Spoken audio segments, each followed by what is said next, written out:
Buenas noches, Hola, profesora. ¿cómo están? Bien, gracias, Noches. profe. Buenas noches. Qué bueno. Oye, vamos a esperar unos minutos porque hay poquitos conectados. Ya vamos a esperar hasta, hasta que hayan 15 o más.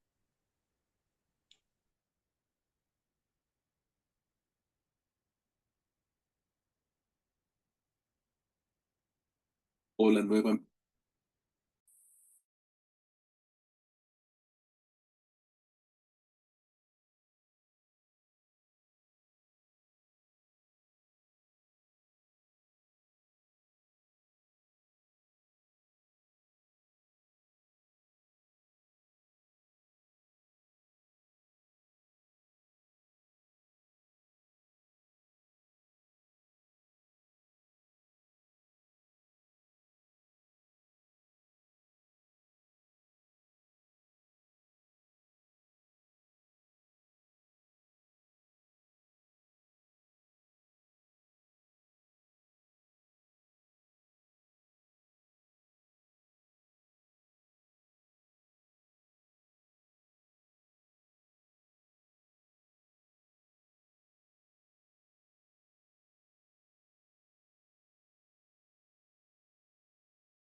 Raúl lo acabo de responder, no lo había visto.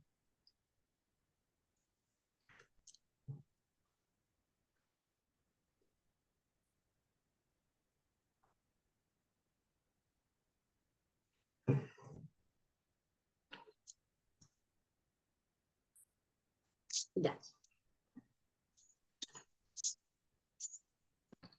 Vamos en 13, pero vamos a empezar. Ya, chicos y chicas. Hoy día vamos inicio a la unidad número 3. Pero como les comenté, esta unidad es más bien simple, entonces creo que la podemos abordar en menos sesiones. ¿Ya? Entonces hoy día quiero, por supuesto que vamos a abordar parte del contenido, pero también quiero escucharlo a ustedes en torno a diferentes preguntas que traigo. Entonces, toda esta, ¿cierto? Con un propósito formativo, ya no, no es porque sí. Entonces, tengo 13 personas, son muy poquitas. Así que al azar voy a, voy a proyectar igual la pantalla. Ah, bueno, ¿alguien me puede decir si vio lo que le subía a la plataforma? Le subí muchas cosas. Sí, profesora, agradezco el material que subió de Infanto Juvenil.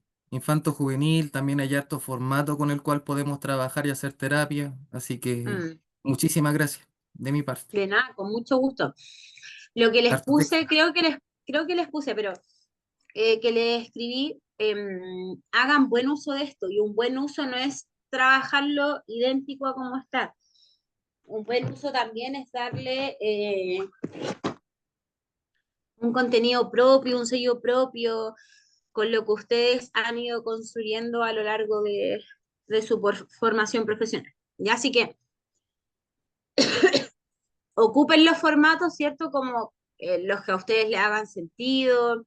Si sienten que es necesario complementar con cierta información, por supuesto que lo pueden hacer. Ya no hay problema en eso. Como les comenté la sesión pasada, ya esta clase estamos en la sesión número 3, pero también como les comenté, la sesión número 3 es más bien breve, entonces nos quedan aún varias semanas de clase. En términos de clase, nos queda la clase de hoy día, que hoy día quiero que conversemos más acerca de aspectos morales y éticos de ustedes como futuros psicólogos, que como les digo, esto es de carácter formativo porque tiene lo que vamos a trabajar hoy día como a modo más de conversación, tiene mucho que ver con esta unidad. Entonces, por eso también quiero generar este espacio. Luego, la clase del 8 se las voy a subir porque no sé si recuerdan que les dije que no me iba a poder conectar por situación personal. Y luego nos quedaría la clase del 15, del 22 y del 29. Ya, yo creo que con esas clases de más que abordamos este contenido, ¿ya?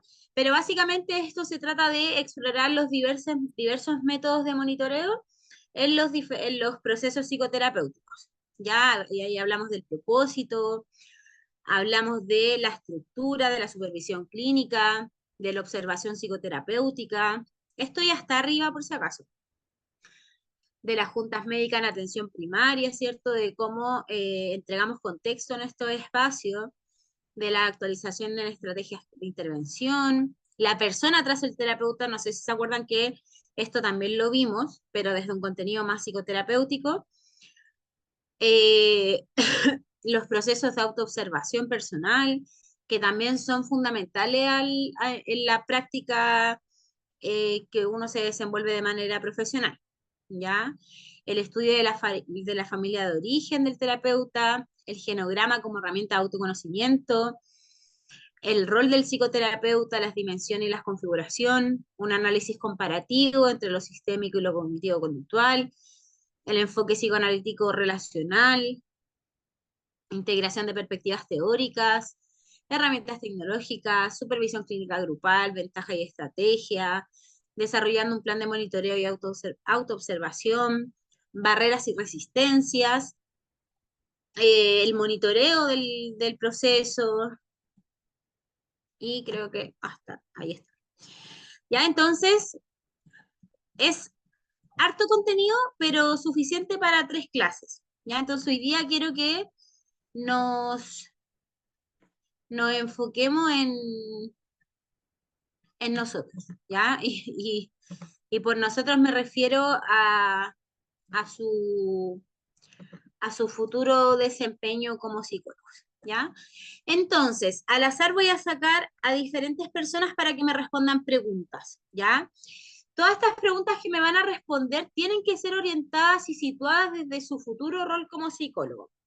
La primera pregunta dice, ¿qué significa ser para ti un futuro psicólogo? ¿Ya? Entonces, elijo a Claudia Carolina, eh, a Claudia Carolina Poblete Lanas. Claudia, ¿estás por ahí?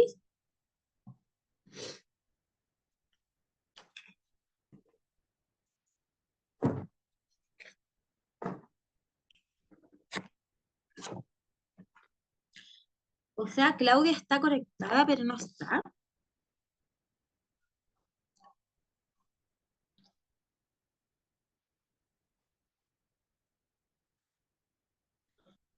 Claudia, ya. Chiquillos, recuerden que el ser psicólogo es mucho de expresión. Entonces, estas instancias no son arbitrarias, son formativas. Entonces, es importante que participen. Daniela Andrea Catalán Torres. Necesito que... Hola, profe, ¿cómo Hola, está? Daniela. ¿Cómo estás? Bien, ¿y usted? Yo un poco resfriada, pero bien. Gracias por preguntar. Ya, Dani, cuéntame, ¿en qué... Recuérdame un poquito, porfa, La eh, pregunta, no, no, no. Dame un contexto un poquito de tu vida, en qué trabajas, en qué te desempeñas. ya, Soy Daniela Catalán, vivo en Coyhaique, soy educadora de párvulos. Trabajo actualmente en un colegio como coeducadora. No soy profe jefe, sino que hago ciertas clases a niños entre 4 y 6 años. Ya.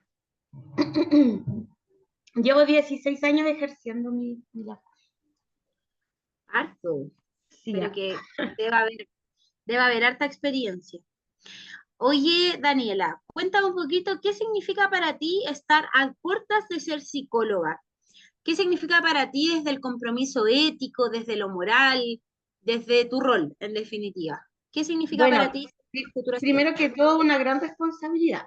Una gran Mm. responsabilidad, un compromiso personal y profesional, por supuesto, que, que me permita ayudar en el bienestar de las personas, poder acompañarlas en un proceso complicado de sus vidas, eh, entregándoles las herramientas, acompañándoles para entregarles las herramientas y que de esa forma puedan superar las dificultades que van surgiendo en, en el camino, o sea, de acuerdo a lo que, al motivo por el cual están en consulta. Esto es en mi objetivo como psicóloga clínica, porque también quisiera complementar con psicóloga educacional. Ah, perfecto. Entonces, en el fondo, como un compromiso personal y profesional para aportar en el bienestar de las personas, acompañarlas a jugar, con empatía, con escucha activa y también desde los aspectos éticos que ya hemos trabajado tanto durante este tiempo. Súper. Oye, y para ti personalmente, ¿cuál es el aspecto ético más fundamental de la psicología? Que para ti como persona, quizás no Para desde la mí, teoría como tal. sí, creo que la empatía y la compasión. Ya, a ver, clarifícame el concepto de compasión. Como acompañar al otro desde la sensibilidad eh, que, que merece un humano, o sea, con las características personales que esta persona tenga. Por eso de pronto,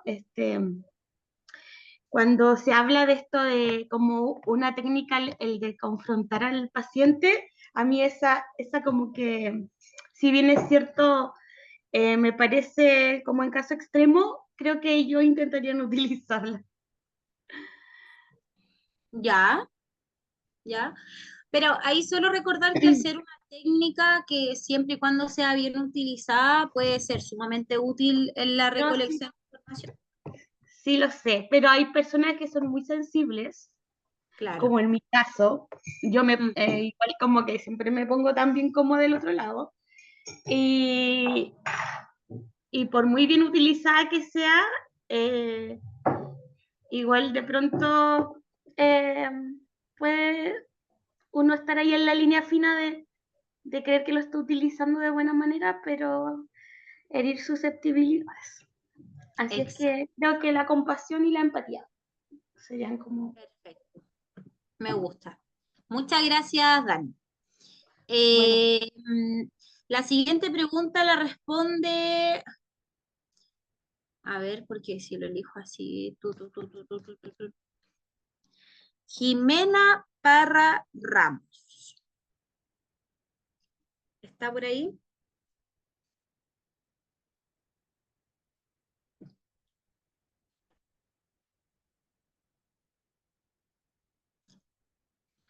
Jimena Parra Ramos.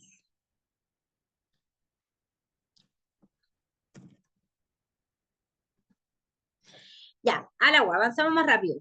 La siguiente pregunta, para que la vayan pensando si es que le toca. ¿Qué característica tiene usted como persona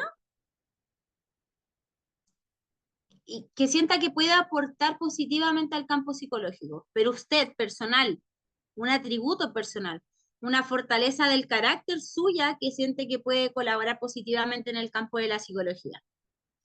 Le pregunto a Claudia, ¿está por ahí que le pregunté antes? Claudia Carolina Poblete. Yo, profe, Ya, al tiro. Cuénteme. Claudia. La pregunta es, A ver, ¿qué voy a poner los característica? audífonos que se está. Espérate.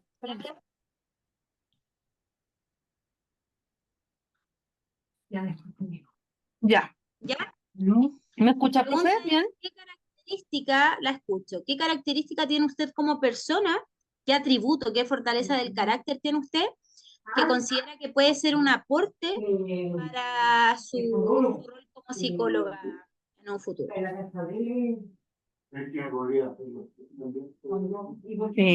La objetividad, encuentro la ética y creo que la empatía. Perfecto. Oiga, ¿y se siente preparada para ser psicóloga? Eh, sí, tengo mis ansiedades como tal, pero siento que voy bien encaminada, ya que tengo ese entusiasmo, esa la motivación desde el primer día. Y después me fui empapando y me fui nutriendo de esta maravillosa carrera que me encantó. Yo pensé en un momento que si usted me hubiese preguntado hace 10 años atrás, 15 años atrás, cuando saqué mi primera carrera, si yo hubiese elegido psicología, ni en sueño, yo decía, podía estudiar cualquier cosa menos psicología. Entonces Ya. a mí la vida se fue dando y me llevó a esto. Yo creo que la vida va pasando y te va dando momentos y situaciones que uno después llega a esto. Por lo menos a mí me pasa así. ¿En qué se desarrolla en la actualidad? Soy administrativa, trabajo en Mutual de Seguridad, Ya, soy administrativa de urgencia. ya. ¿Y le gusta su trabajo? Sí, me encanta. Yo Perfecto. estaba haciendo reemplazo, buscando en ese tiempo buscando trabajo en lo que yo estudié ingeniería comercial ¿Ya? y nunca encontré, estuve trabajando por aquí, por allá, unos meses aquí, ejecutiva de venta, otros meses por acá, por allá, bueno, y la cosa es que empecé a hacer reemplazo ahí en la Mutual y de administrativa y en admisión. Y me gustó, me sentía bien después de un tiempo, obviamente, porque pasé el tema de las frustraciones, todo el tema de no encontrar pega en la carrera que estudié. Pero Claro. llegó un momento de que me acuerdo que volví después de haber trabajado como ejecutiva comercial ¿Ya? y a otro reemplazo en admisión y me sentía bien, me sentía feliz, creo que esa podía ser la palabra, me sentía súper tranquila y dije, uy, qué bacán, y como que uno se saca esos prejuicios de decir, pucha, como que tenía esa herida en el corazón de decir, pucha, nunca, no trabajé en lo que, no estoy trabajando en lo que estudié, pero me siento bien, entonces Claro. eso vale mucho más que, que lo otro. Entonces, bien, siempre me gustó mi trabajo, ya llevo como 9 años, pero como 6 con contrato ya indefinido. Me va a llevarse, bueno.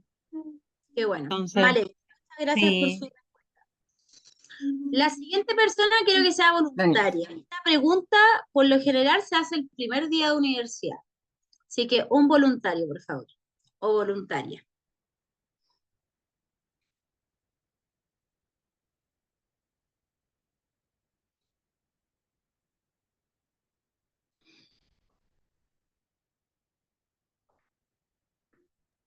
Ya yo, profe, a morir. No, esta pregunta es de primer día de universidad. Si no se la hicieron, bueno, aquí hay alguien que se la hace. ¿Qué lo motivó a estudiar psicología? ¿Y qué aspectos de esa motivación siguen estando latentes hoy en día?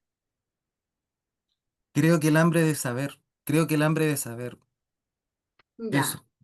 Creo que primero que nada era probarme, porque sé que no es una carrera sencilla.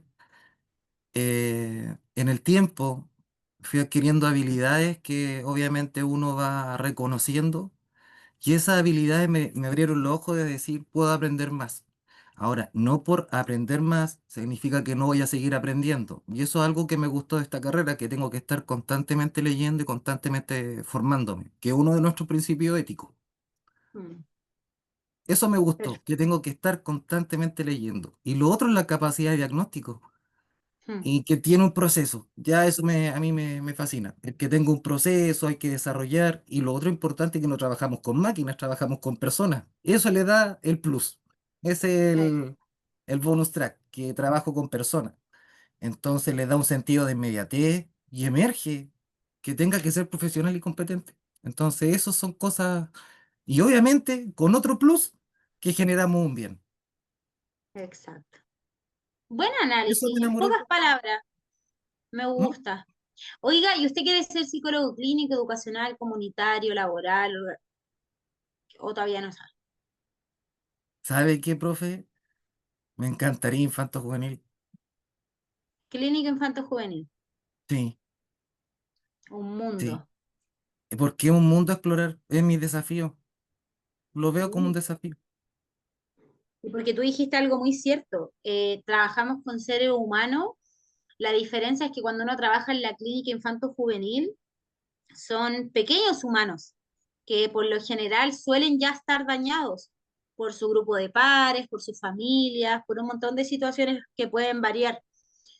Pero la diferencia, yo creo que el desafío está más grande, es más grande en el infanto juvenil, porque finalmente estamos construyendo un futuro y estamos tratando de hacer que esa persona tenga un propósito en la vida. Cuando trabajamos con adultos, por ejemplo, el propósito va disminuyendo por razones casi también de ciclo vital. Pero cuando trabajamos con niños tenemos un montón de aspectos necesarios, la curiosidad, la creatividad, el propósito, el proyecto de vida y un montón de elementos que resultan ser súper significativos también para quien los trabaja. Así que me alegro. Muy buena tu respuesta y ojalá cumplas tus sueños porque creo que eres un muy buen profesional a priori de ser. Gracias, profesor. Y espero que Un ese niño gusto. nunca me olvide. Yo creo que nunca va a olvidar a su Ujú. psicólogo ese niño.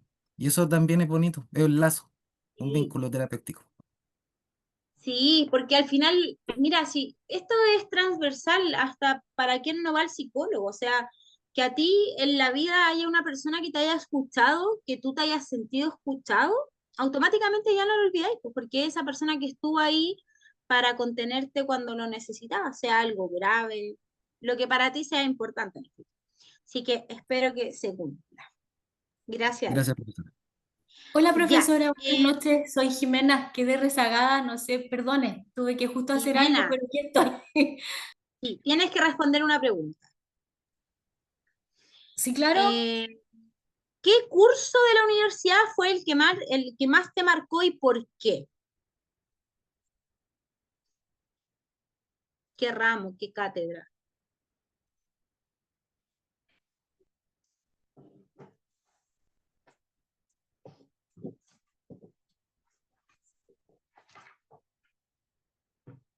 ¿Me escuchó?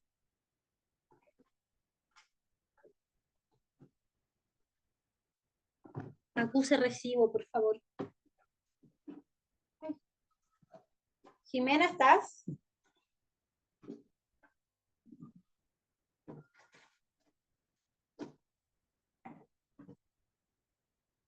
Ya, no sé qué pasó. Jimena, estás a la una, a las dos y a las tres. Felipe Andrea Quiroz Arriagada. Hola, buenas noches. ¿Cómo está Felipe?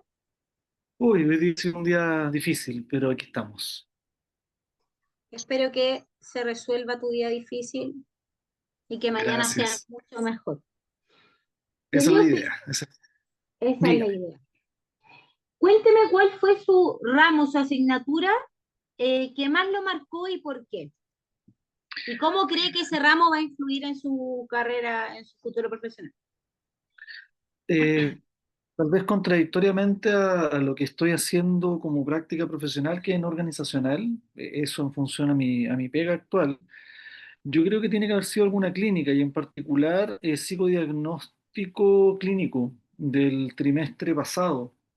Esa clase es la que yo más he disfrutado, creo, durante la carrera. Ahí vimos los test principalmente proyectivos particularmente el TRO, y precisamente también desde una mirada psicoanalítica a mí me hizo harto sentido y aprendí bastante.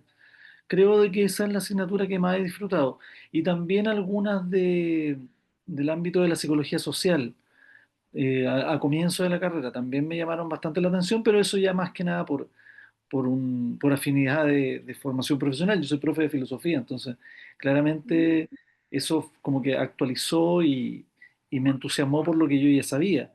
Pero respecto a lo estrictamente psicológico, yo diría que psicodiagnóstico clínico, profe. Perfecto, perfecto. ¿Y te quieres dedicar a la clínica? Eso es lo que le decía que es es un tanto contradictorio, porque me gusta mucho estudiarla, pero me pasa, Fe, me pasa con el tema del autocuidado, ¿Mm? que me cuesta, mm, si bien creo entenderlo bien, me cuesta un poco no afectarme con los problemas. Entonces, para mí yo creo que es todo un desafío ese asunto todavía.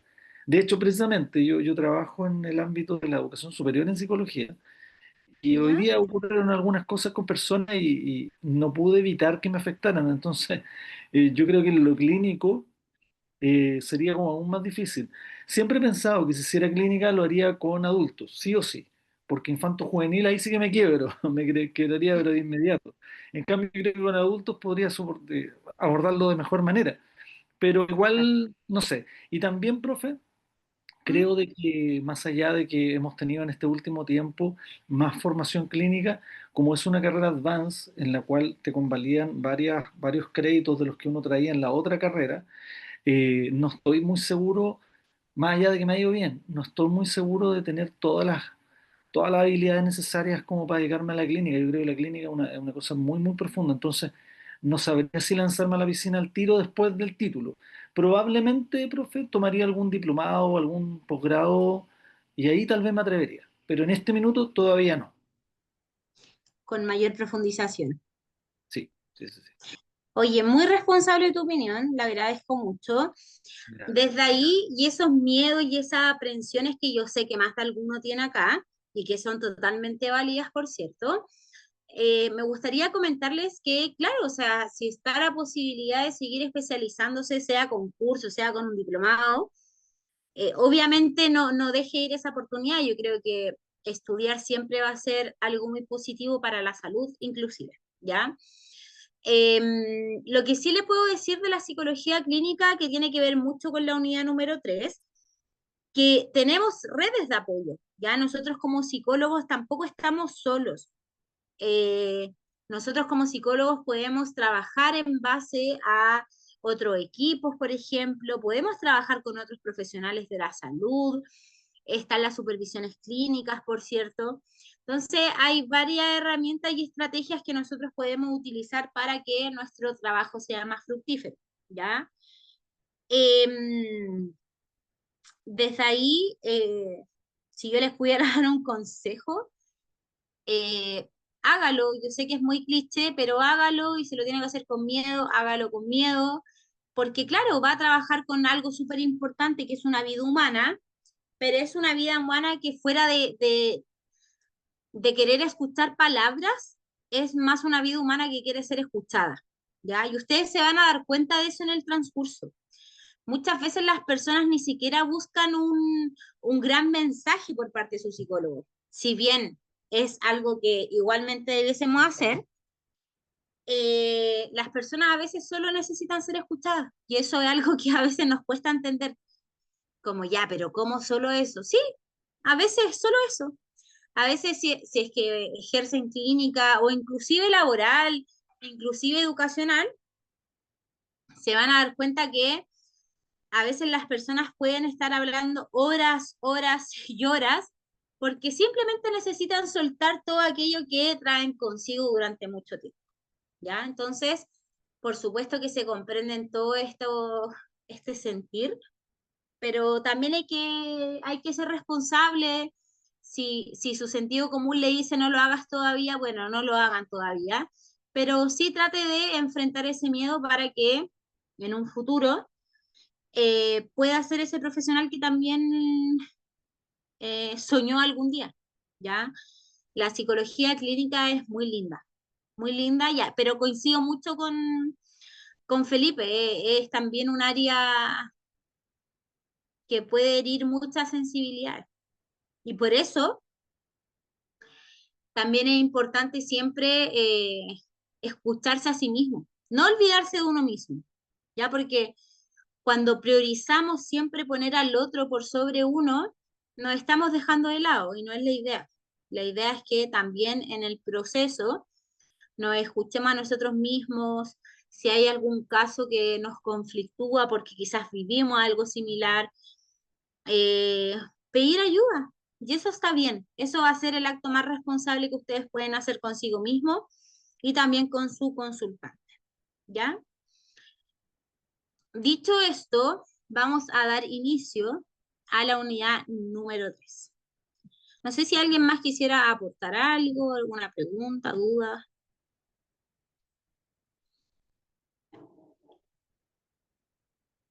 No, ya. Unidad número 3. Monitoreo de procesos psicoterapéuticos y autoobservación del terapeuta. Les voy a leer textual acá qué es lo que se busca. Lo que se busca en esta sesión, en esta unidad, perdón, es que explorar los diferentes métodos de monitoreo en proceso psicoterapéutico y la importancia de la autoobservación del terapeuta. Si se dan cuenta, todas las preguntas que le hice tienen relación con lo que vamos a ver en esta unidad. Ya no eran porque sí, sino que también tenían un objetivo. Y el objetivo era captar un poquito esta autoobservación que ustedes tienen de la lección de la carrera de psicología. Vamos a analizar herramientas como la supervisión clínica, triangulación observacional y juntas médicas, junto con las diferencias entre los enfoques sistémico, cognitivo-conductual y psicoanalítico relacional. Ya eso ya está al final. Entonces, cuando nosotros tomamos la decisión de estudiar psicología, algo que sabemos de manera transversal es que vamos a trabajar con otro ser humano. Las cosas pueden variar si vamos a trabajar desde una consulta presencial, desde una consulta online, si vamos a hacer psicólogo laboral, educacional, organizacional, clínico. Eso lo vamos a ir puliendo en el camino, ¿ya? La diferencia que tiene la psicología clínica con el resto de las especialidades es que la psicología clínica tiene la función de ahondar en la psique humana, ¿ya? Si usted o los que trabajan en colegio, por lo general, cuando se trabaja en colegio, por ejemplo, uno tiene un límite. Uno, de partida, si hay una vulneración de derechos, usted no puede indagar en esa vulneración. Si a usted le contaron una niña de 8 años que fue violada por su papá, por ejemplo, usted tiene que dejar la historia hasta ahí. Usted tiene que decir, me estás contando esta situación, yo te puedo seguir escuchando, pero usted no puede preguntar nada. Yo no sé si ustedes sabían eso, pero ustedes no pueden preguntar nada. A usted lo que le cuentan es lo que va a escuchar, pero que de usted surjan preguntas desde la psicología educacional, eso no puede ocurrir, ¿ya? ¿Por qué no puede ocurrir? Porque no es nuestro campo de observación y de trabajo.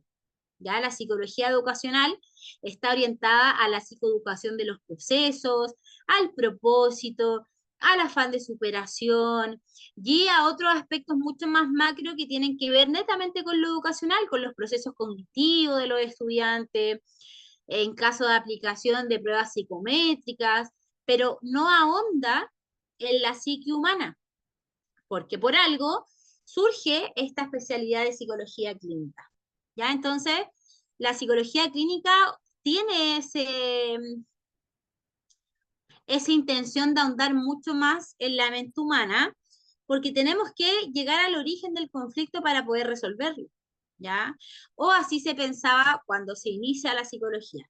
Después, como ya hemos visto, no sé, la sistémica breve quizás no necesita profundizar tanto, necesita estar en el aquí y en la ahora, etcétera. Pero en definitiva es la psicología clínica la que se encarga de profundizar en ciertos aspectos, más allá de qué corriente vamos a escoger, ¿ya?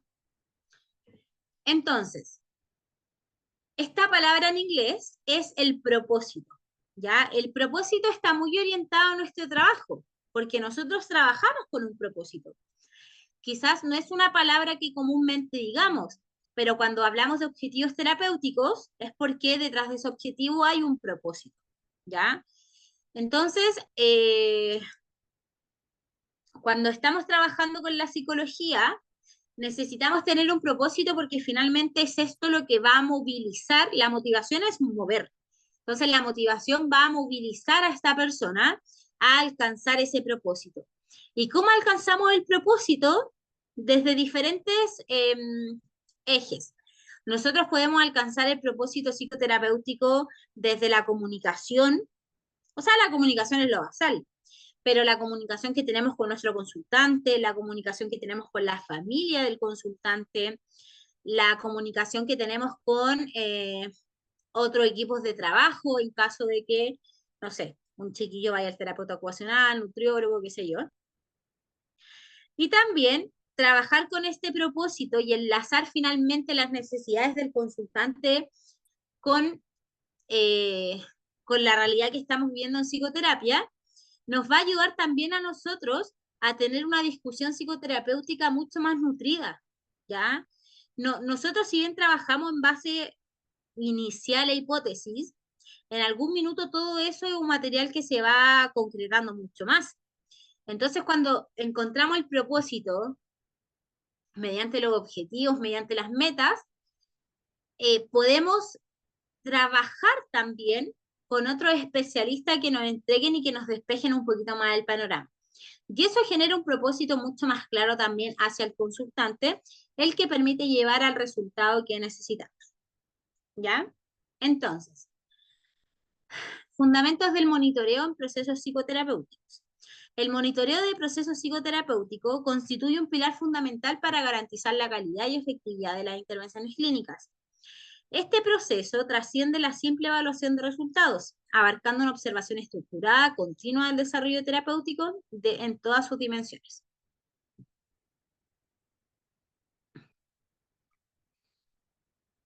Sigo resfriada. Entonces, ¿qué quiere decir esto? Que la psicología en sí misma, la psicología clínica, es un proceso. No sé si se acuerdan de esta unidad número 1, donde yo les marqué cuál es el proceso psicodiagnóstico, cuáles son las etapas, por qué es importante llegar a esa etapa. Cuando ya estamos en el desarrollo de la psicología clínica, nos vamos a dar cuenta que los resultados, si bien son significativos, el proceso lo es mucho más, porque en el proceso nosotros también analizamos si la persona tiene intención de cambio, no tiene intención de cambio, vamos evaluando también la calidad de su relato, vamos evaluando la intencionalidad también en el cambio y por supuesto el propósito y el compromiso. ¿Ya? Entonces, el proceso en sí mismo es mucho más que eso. Es una observación constante de lo que nuestro consultante está trabajando de manera continua para llegar a este resultado que por el cual llegó, ¿cierto? En este motivo de consulta, ¿ya? Y en estas dimensiones tenemos la evaluación continua, que nos habla del seguimiento sistemático del proceso terapéutico mediante herramientas formales e informales para valorar el progreso del paciente y efectividad de sus intervenciones, ¿ya? Cuando hablamos de herramientas formales e informales, estamos hablando de cómo nosotros llegamos a eso, cómo nosotros evaluamos. Podemos evaluar de manera más informal, por ejemplo, simplemente hablándolo, que es informal entre comillas, porque finalmente el habla es nuestra gran herramienta de trabajo. Podemos tener espacios más formales como bitácoras de trabajo, llevar el registro exacto de día a día, qué fue lo que se avanzó. A eso nos referimos con herramientas formales e informales. No es nada del otro mundo para que no piensen que lo es, no es nada del otro mundo. Es simplemente cómo nosotros vamos evaluando y nos vamos guiando en este proceso psicoterapéutico y que nos permite ir evaluando de manera continua también el proceso del consultante, ¿ya? Y esto, yo se los comenté, parece en la unidad 2, que también es importante porque nos va a servir, sea de manera formal o informal, eso lo tiene que evaluar usted, pero nos va a servir para darle cuenta al consultante de sus propios avances, que resulta ser un factor protector al momento de estar en un proceso psicoterapéutico, ¿ya? Ajuste terapéutico. Voy a...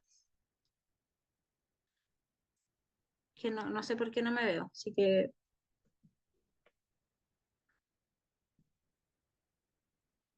Ya, ahí sí. Ya, ajuste terapéutico. Modificación oportuna de estrategias y técnicas de intervención basadas en los datos obtenidos durante el monitoreo para optimizar resultados. Si usted ve que no le funciona la técnica A, aplique la técnica B. Si no le funciona la B, aplique la C, ¿ya?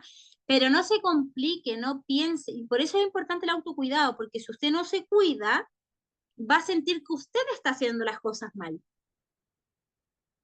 Y no, a veces simplemente hacer escalamiento no sirve, a dar tareas sí sirve, a veces ser confrontacional sirve harto, a veces como dijo Daniela, no puede servir tanto porque quizás quieres muchas sensibilidades. Entonces todos esos procesos ustedes los tienen que evaluar. ¿Y cómo los vamos a evaluar? Conociendo al consultante, preguntándole. Lo que le he dicho un montón de veces, no hipotetice en torno a lo que pueda estar sintiendo el otro, porque eso es algo sumamente abstracto. Usted ahora puede sentir que yo, no sé, estoy enojada, pero no, me duele la cabeza. ¿Ya? Entonces, este ajuste terapéutico va muy de la mano entre lo que yo veo, pero si lo que yo veo tiene dudas, pregunto, porque es parte también de la solución que le vamos a entregar al consultante al momento de iniciar su proceso. Daniela. Profe, mientras hablaba, pensaba, ¿cuándo uno puede tener seguridad de que de dar de alta a un paciente? Cuando los objetivos psicoterapéuticos que ustedes hayan preestablecido al inicio o en el proceso psicodiagnóstico estén medianamente o totalmente trabajados. ¿Por qué te digo medianamente o totalmente? Porque totalmente es complejo, ¿ya? O sea, ni nosotros, ni yo que soy psicóloga, ni ustedes que lo van a hacer, probablemente van a lograr alcanzar todos sus objetivos, porque la vida tiene muchos matices. Y además que en el camino como que van surgiendo otros, por eso le Por preguntaba. supuesto.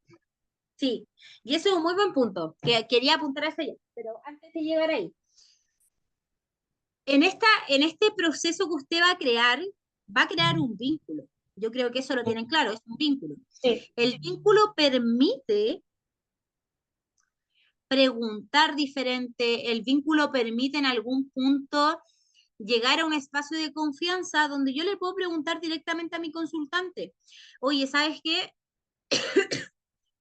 Tu primer vínculo, o sea, perdón, tu primer objetivo psicoterapéutico fue tratar de mejorar la relación con tu figura paterna luego de que vulnerara tus derechos hasta los 15 años.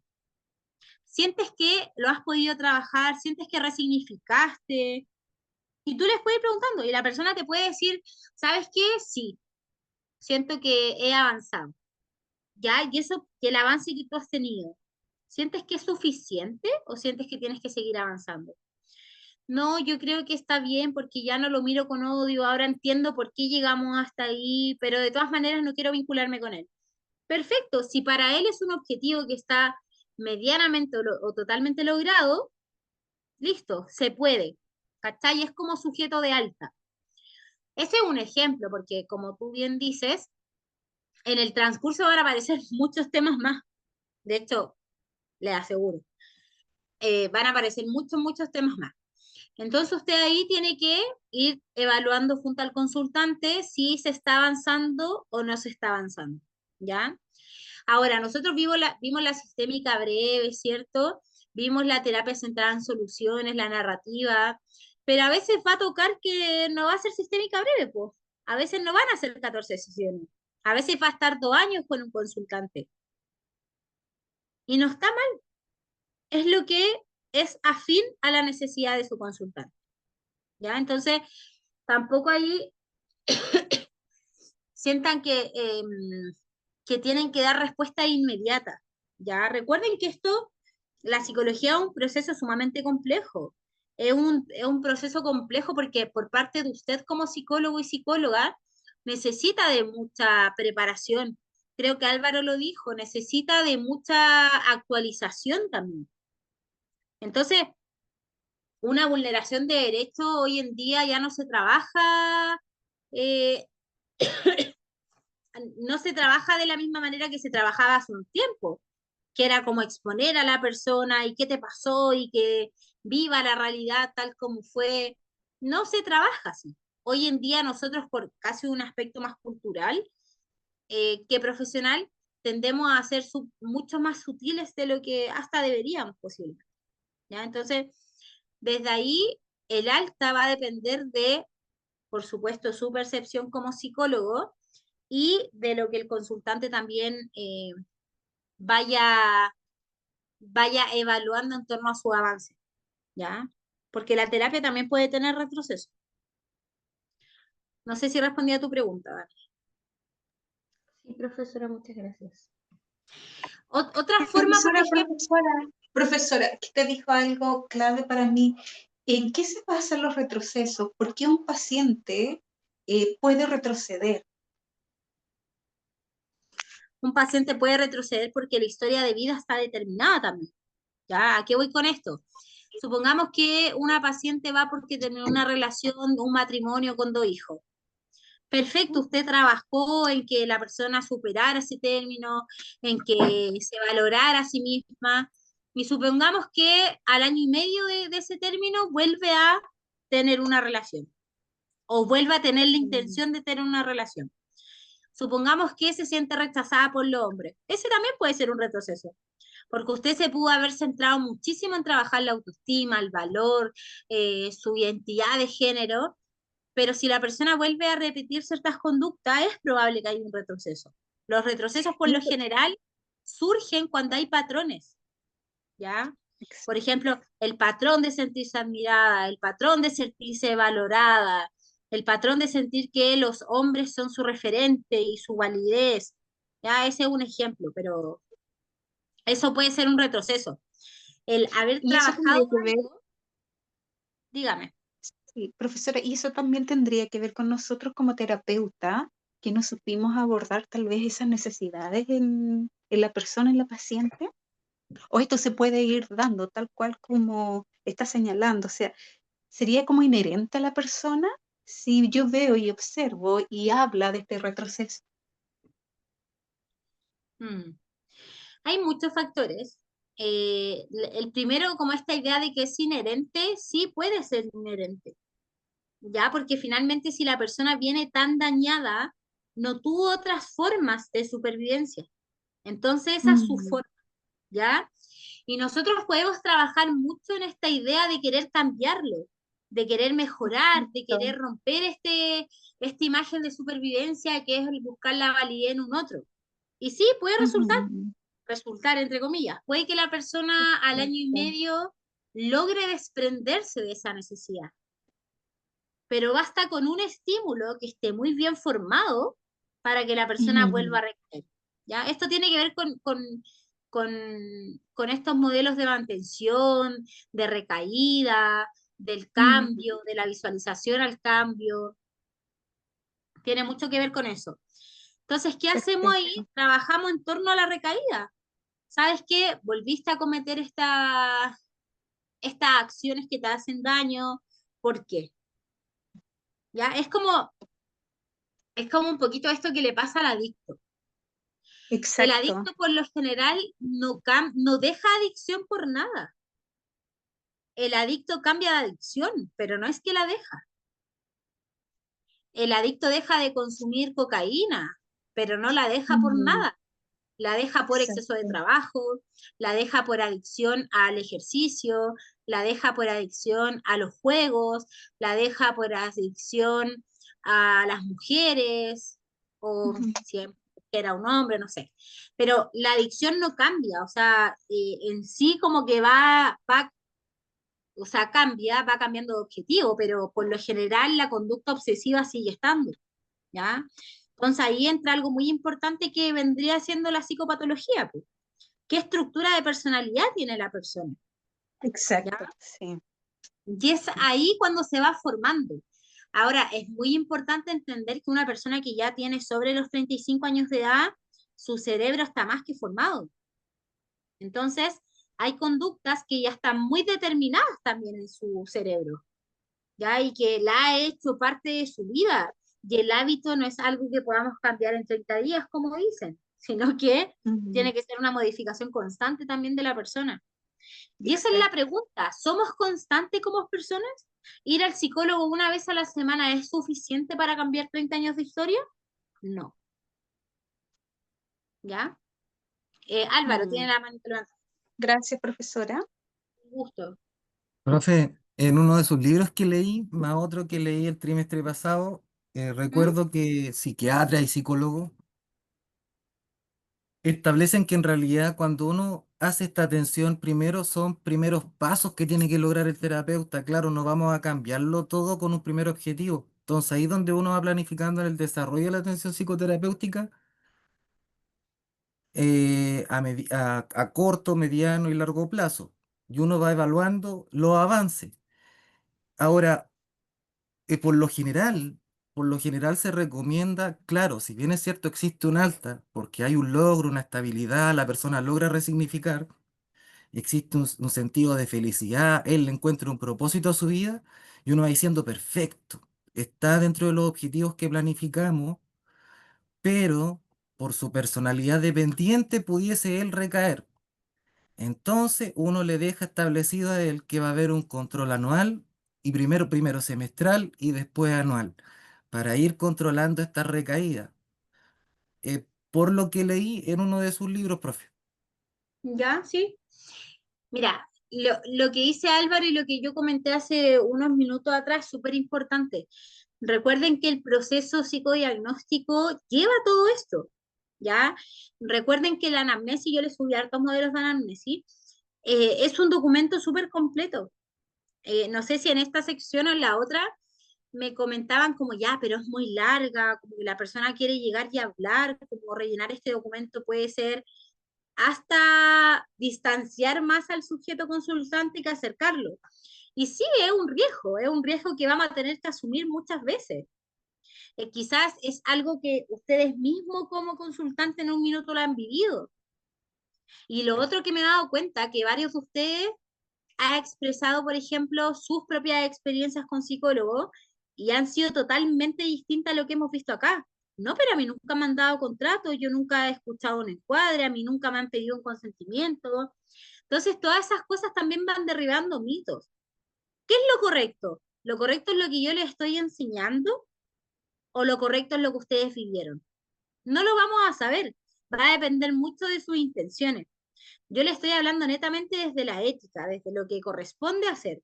Si para usted es correcto o no es correcto, es muy subjetivo, ¿ya? Pero esto es. ¿Y por qué llego a ese punto? Porque la anamnesis, por muy latosa que pueda ser, porque yo en términos coloquiales se los digo con toda su letra, es muy latosa. O sea, cuando va una mamá, por ejemplo, que valga la redundancia, tuvo hijo porque fue mamá, preguntarle por su proceso perinatal es muy latero, o sea, yo lo he hecho, pero es muy necesario, porque ese análisis nos va a dar el resultado de por qué hay una depresión postparto, por ejemplo, ¿ya? Ese análisis no lo va a dar sabiendo, o quizás sí, pero mayormente no, no lo va a dar preguntando por su historia escolar. Lo más probable es que en el proceso de embarazo, de gestación, ella vivió situaciones de riesgo que desencadenaron en conducta, o su trauma de infancia, ¿ya? Pero ¿cómo vamos a saberlo? Mediante la anamnesis, que es un instrumento sumamente completo a la hora de indagar en estos aspectos más de la personalidad del sujeto, ¿ya? Y el aspecto cultural, tampoco hay que olvidarlo.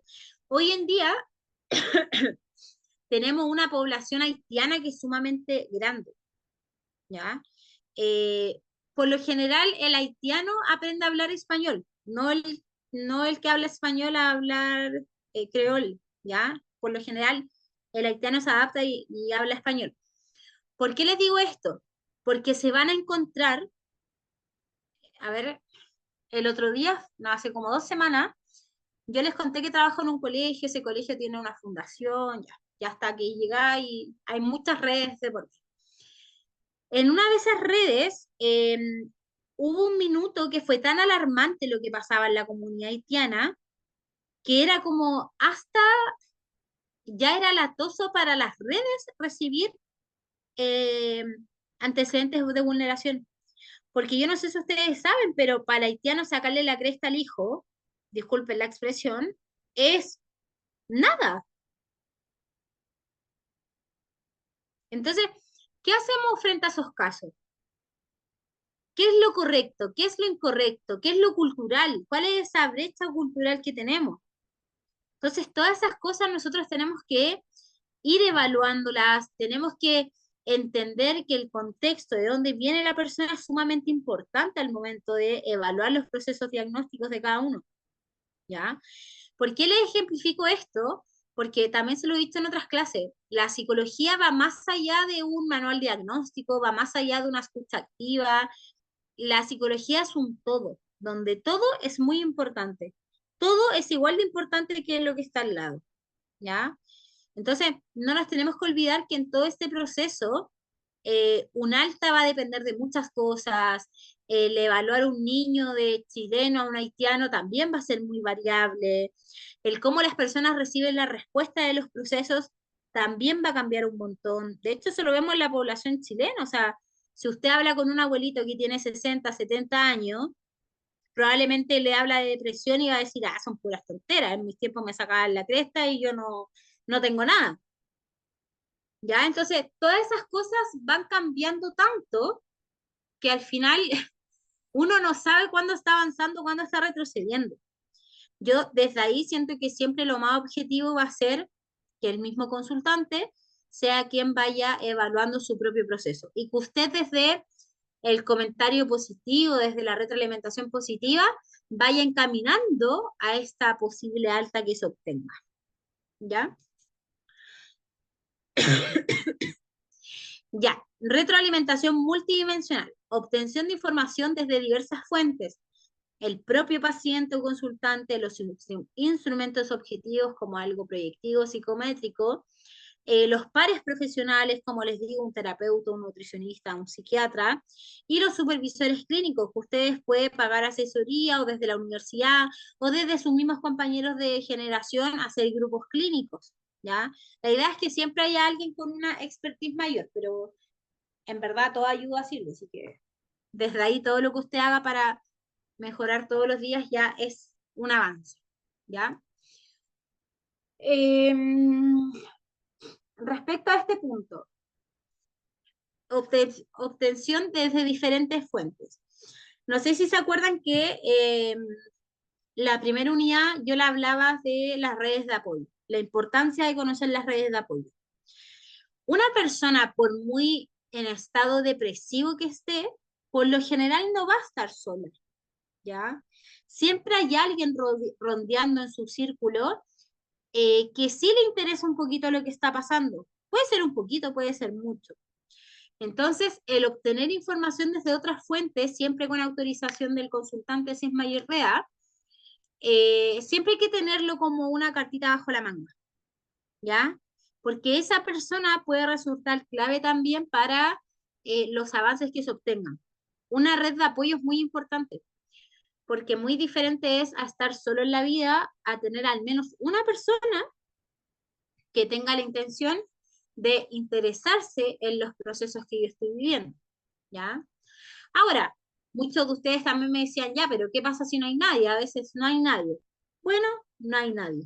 ¿Y qué hacemos? También se los dije, buscamos. ¿Cómo buscamos?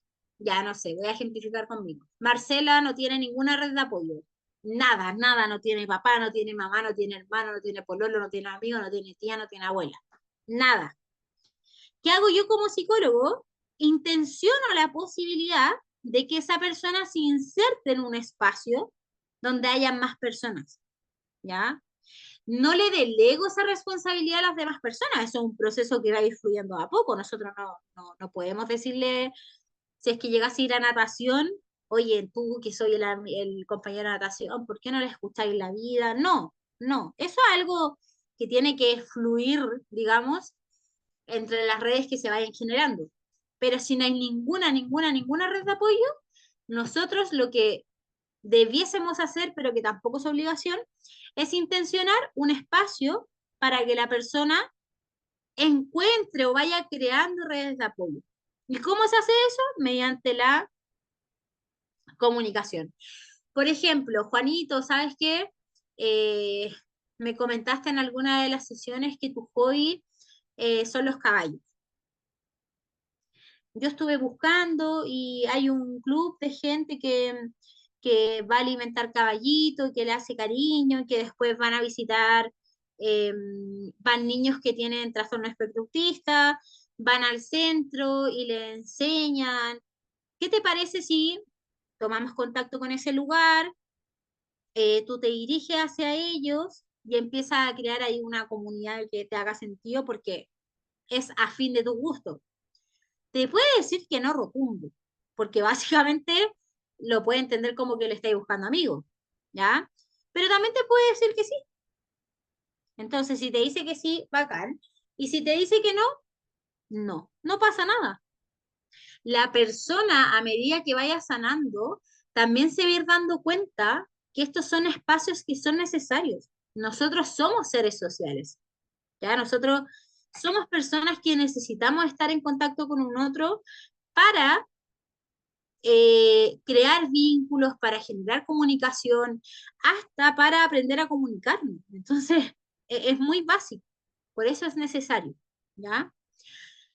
Después dice, el propio paciente es nuestra mayor fuente de información, ¿ya? Básicamente. Instrumento objetivo.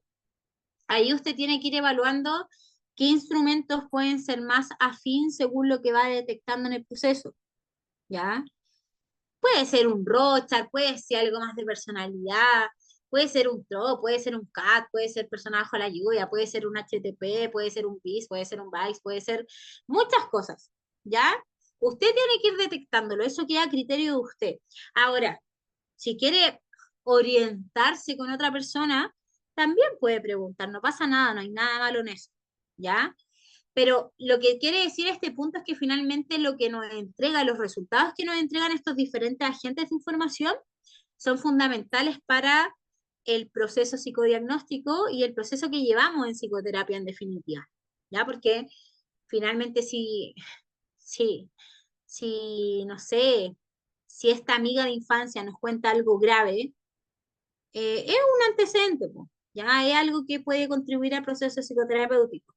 Si el instrumento sale, no sé, muy alterado en violencia, o como que tiene mayor detalle en violencia la persona en esta fijación más compulsiva, también es un antecedente. Entonces, todos son antecedentes.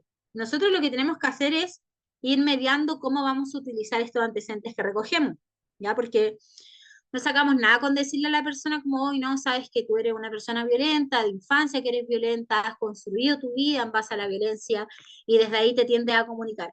Solo le estoy recalcando lo malo que es, ¿cachai? Como lo malo que es la violencia. Puedes decir lo mismo con otras palabras, ¿sabes qué? En tu historia de vida ha existido mucha violencia, lo que ha desencadenado en ti que tú tengas formas de relacionarte similares, pero no quiero que te preocupes, quiero que nos movilicemos ante el cambio. ¿Estás de acuerdo con lo que te estoy comentando? No. No, yo no siento que sea violento. Yo siento que si a mí me molesta mucho, yo actúo así. Ya, pero esa actitud no te parece un poco violenta, el sentir que ante una reacción que a ti no te gusta vas a reaccionar mal. Y ahí empieza la terapia. Cuando le haces preguntas a la persona que le invitan a cuestionarse, ¿ya? Pero ese cuestionamiento también tiene que tener un límite, porque finalmente si hacemos cuestionar constantemente, la persona también va a ver muchas cosas malas. Entonces, cuando sentamos que la persona ya se, no sé, coloquialmente, como que se ablandó y aceptó un poquito más su realidad, trabajamos en torno a las mejorías, a su intención de cambio. La persona puede y quiere cambiar, por algo también está ahí, a menos que haya sido derivado, que sea chico, que haya ido al colegio, etc. Y a los pares profesionales, yo sí les puedo pedir, por favor, que si tienen amigos en la universidad y le hace sentido su amistad y su calidad profesional, manténgalos, ¿ya? Porque escuchar la opinión del compañero que se formó a la par mío es muy importante, es muy significativa. Entonces, no es una obligación ni mucho menos, pero es bonito crecer con alguien profesionalmente que creció igual que tú. Entonces, que también entiende los procesos que estáis viviendo.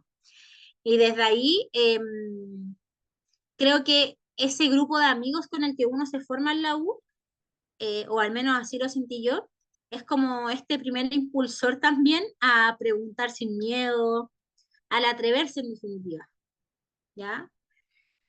Y supervisores clínicos. Miren, acá también es muy importante. La supervisión clínica, por lo general, se entiende que si tú te gusta el psicoanálisis, vayas a supervisores clínicos que sean psicoanalíticos. Puede ser, es una opción, ¿ya? Pero la supervisión clínica cumple un rol más allá de la corriente. La supervisión clínica cumple un rol que resulta también ser súper contenedor, ¿ya? Es el espacio donde tú también puedes manifestar lo, la tristeza que te provoca un caso, por ejemplo, y donde tus compañeros, desde la herramienta, desde la técnica, también te pueden decir qué es lo que te sugieren. Y eso también es un espacio de validación a lo que estamos sintiendo, ¿ya? Eso es como desde el área más emocional. Desde el área más técnica, obviamente que también le van a dar herramientas técnicas y estrategias que ustedes vayan necesitando, ¿ya? Hoy, ¿sabes qué? Tengo una chiquilla que tiene conducta autolesiva, se ha intentado suicidar 3 veces. Hoy, ¿sabes qué, Juanito? Yo soy cognitivo-conductual y creo que es importante trabajar en la reestructuración de la familia. Entonces, de ahí te sugiere a tal psiquiatra y bla, bla. Eso también es, ¿ya? Entonces, la supervisión clínica es como ese espacio seguro que tenemos para trabajar y movilizarnos en base también a lo que hace un otro, ¿ya? Pero todo desde esta perspectiva profesional, que la contención es algo profesional, ¿ya? Denme un segundito, me voy a sonar y voy a buscar.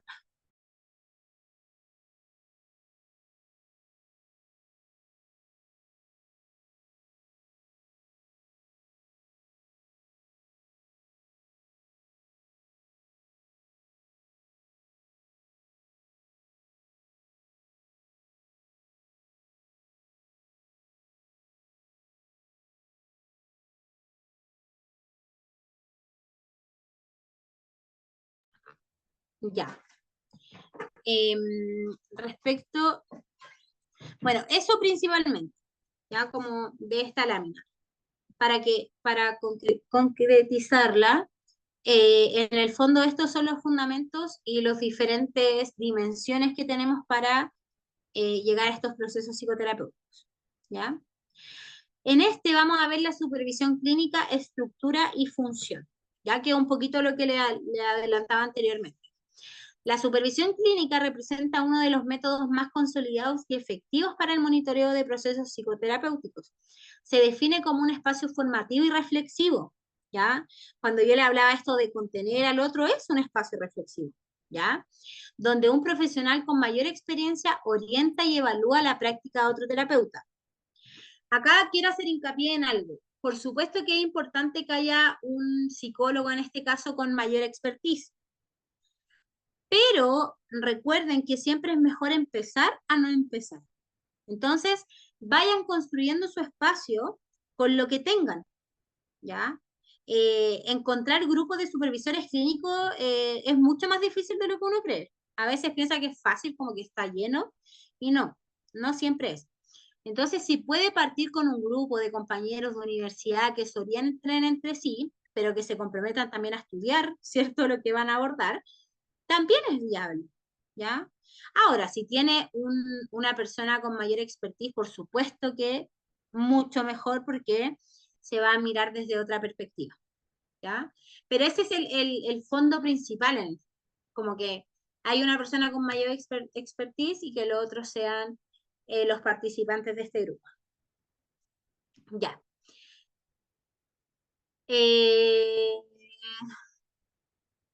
Establecimiento de contrato de supervisión. Entonces, se define de manera clara los roles que tiene cada persona. Ya somos psicólogos, estamos recién egresados, nos interesa la clínica, estamos haciendo voluntariado, o yo tengo pacientes directamente, trabajo en un CESFAM, no sé. Entonces necesito ciertas orientaciones. Se definen los roles. ¿Quién es la persona que lidera este espacio? ¿Quiénes son los participantes? Etcétera. Los objetivos. Esto es importante. Yo en mi supervisión clínica trabajábamos con tablas de trabajo. ¿Qué quiere decir eso? Que éramos como 5 o 6, no me acuerdo, aparte del profe expertise, y rellenábamos una tabla antes. Entonces yo ponía el caso de Juanita. Juanita, adolescente de 17 años, con trastorno bipolar, familia con antecedentes de esquizofrenia, motivo de consulta, relaciones ambivalentes en su colegio. Ya ese era mi tema. Entonces poníamos en esta tabla los temas que yo traía y nos guiábamos en base a eso. Había un espacio como para catarsis, pero la idea era guiarse por esta tabla para que el tiempo fuera productivo. ¿Ya? Entonces, esto, recuerden, esto que le estoy leyendo ahora es el ideal de una supervisión. ¿Ya? Pero si usted va a construir un grupo inicial con algún compañero, siga también estos pasos, porque es lo que lo va a orientar a que se pueda desenvolver de la mejor manera este espacio que van a crear. ¿Ya? La metodología.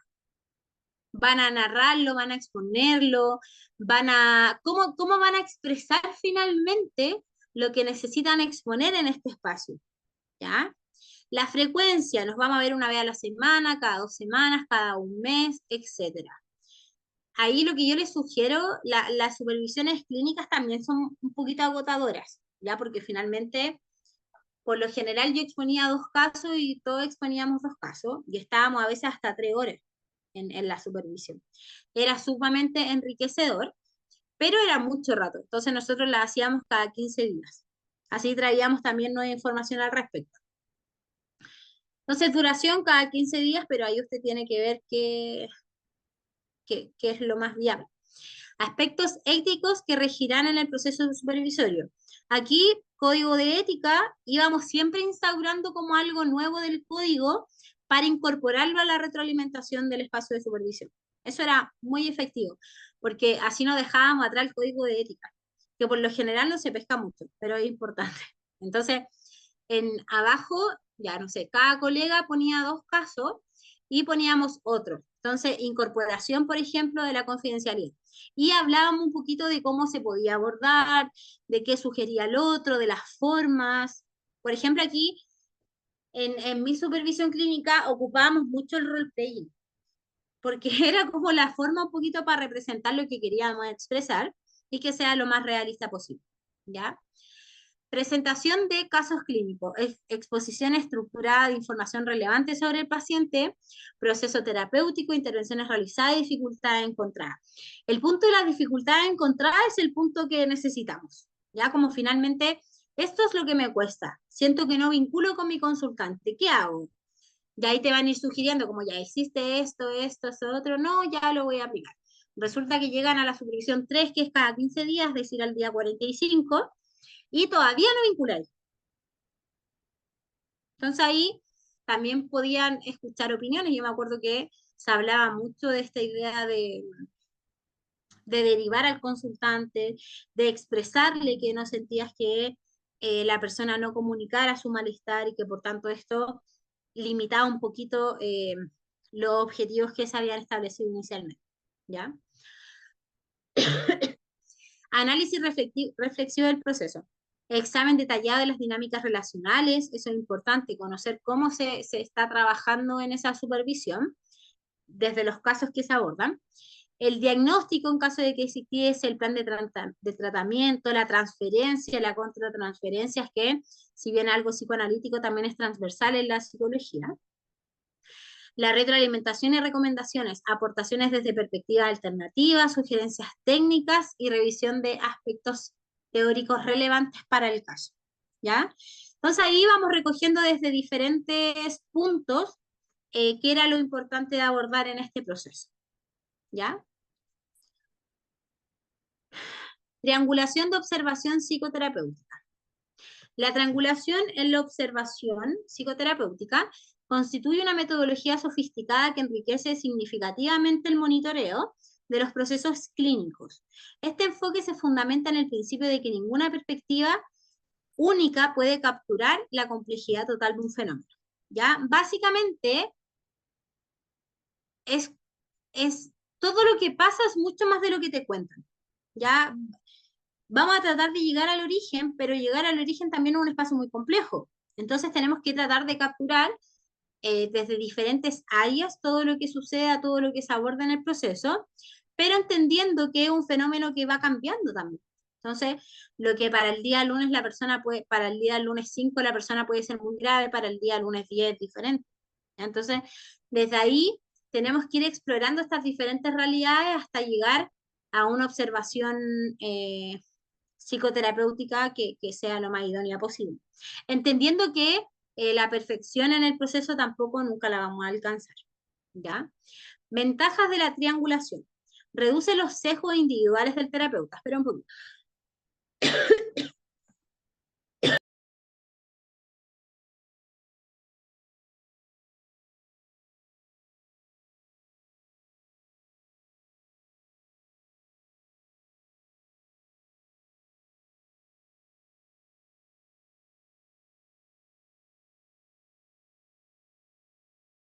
Ya. Reduce los sesgos individuales del terapeuta. ¿Ya?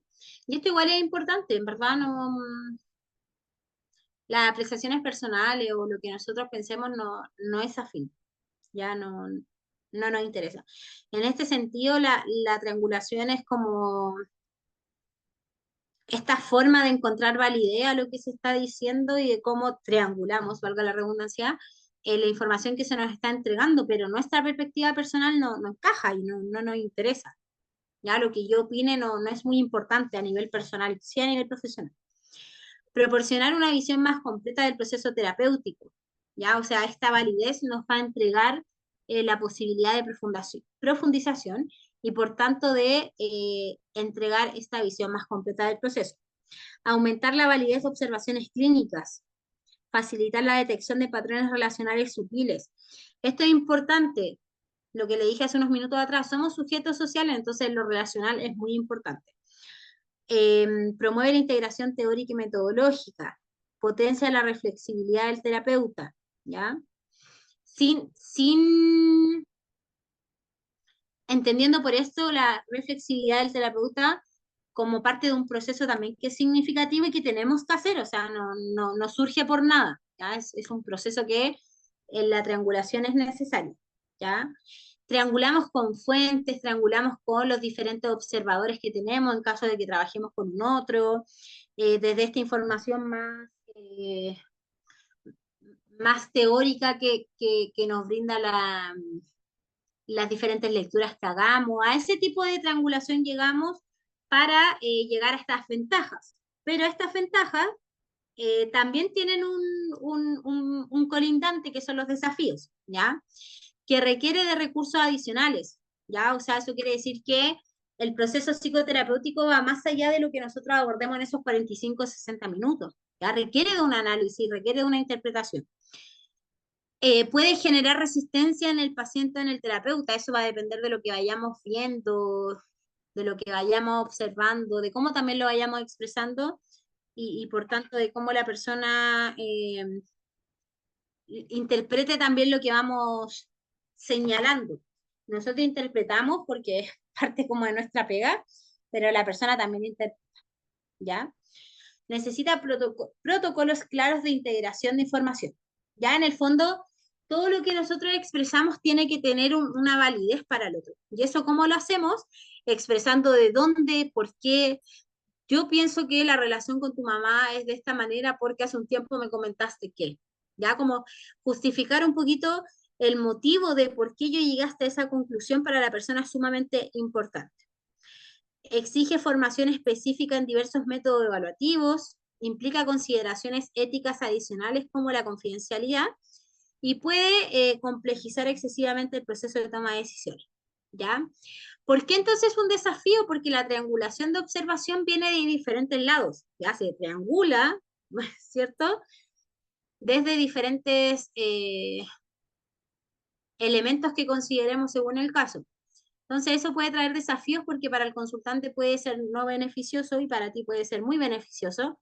Entonces ahí como los relatos y la concordancia en sí misma puede variar mucho respecto a las interpretaciones que el consultante le dé, o bien que nosotros le demos y entreguemos al consultante. ¿Ya? En definitiva, en estas, pensaba ver 2 hojas, si no me equivoco. Ah, no, 3. Ya, en estas 3 láminas iniciales, lo que nos dice todo esto es que la importancia de trabajar con un otro es importante. ¿Ya? Yo diría que esa es la gran conclusión de estas 3 láminas. El visualizar a un otro como un agente de apoyo en el proceso psicoterapéutico es una ayuda. ¿Ya? El cómo lo expresemos, el cómo lo enfrentemos, también es parte de nuestras herramientas que podamos tener. ¿Ya? Eso, chicos y chicas. Próxima, partimos con las juntas médicas en atención primaria de salud. Esto es muy entretenido. Aquí vamos a ver cómo se presenta, qué función cumple cada presentación y cómo lo vamos abordando, y las consideraciones que se tengan según el lugar que estemos trabajando. ¿Ya? Eso, chicos y chicas, recuerden hacer su trabajo. No me acuerdo, hasta el 4 parece que era el plazo. Les queda todavía. Y recuerden que ambas personas lo suben. ¿Alguien quería decir algo? Como profe, ambas personas lo subimos. Sí, está dentro de la instrucción en el PDF. Ya. Ambas personas lo suben, ¿ya? Porque a mí me pidieron de la universidad que todos vayan subiendo sus trabajos. Da lo mismo si es pareja o no, pero que todos lo suban porque es insumo de la universidad. ¿Ya? Ya. Dejamos hasta acá entonces la sesión, si no hay preguntas, dudas, y cualquier cosita estamos hablando. Ya, yo trato de responder a medida que veo el correo. Pero hoy Muchísimas día, gracias, profesora, por la cátedra. Chao, que estén profe. bien. Buenas noches. Chao, chao. Buenas Gracias, noches. profe. Chao, chao. Buenas noches, Muchas profe. gracias.